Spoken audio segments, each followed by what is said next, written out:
Գիտեք, հաղթանակ կա հոգևոր աշխարհի մեջ եւ հաղթանակ կա աշխարհային աշխարհի մեջ։ Շատերը կենտրոնացած են աշխարհային այսպես հաղթանակների վրա։ Բայց Հիսուսն այս խոսքն ասում ինչ պետք, որ եթե ամբողջ աշխարհը գնես, քոնը լինի, բայց քո անձը կորցնես, ումին է պետք։ Իսկական հաղթանակը սիրելիս երկնքում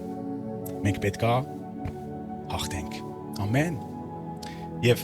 ամենասիրած իմ համարներից մեկը սա է Հակոբոս 4:7։ Հանձնվեցեք Աստծուն։ Նայեք, ամեն ինչ սկսում է սրանով։ Հիսուսն ասում է, ձեր ուժերով ինչ եք կարող անեք։ Ոչ մի բան։ Մեր ուժերով ոչինչ չենք կարող անենք։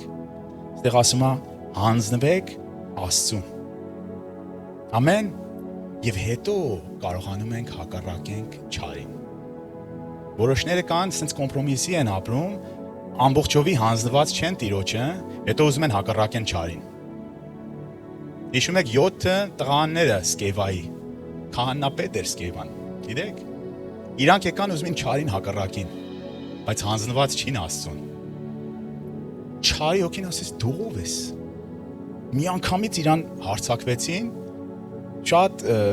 ահավոր ձևով իրանք հազիվ փախան այդ չար հոգից։ Հանձնվենք Աստծուն ամբողջովի։ Գիտեք, այս շատ կարևոր է։ Տերը մեր սիրտը ամբողջովի է ուզում, որ իրան սիրենք։ Կիսատ պրատ չի ուզում։ Կիսատ պրատ, էսի մենք մեզ ենք խաբում։ Կիսատ պրատը վտանգավոր է։ Եվ ասում եմ, եթե այս բաներն անենք, համ պետքա հանձնվենք Աստծուն, համ հակառակենք չարին, եւ հետո մեզանից կփախչի եւ հաղթանակը կգա։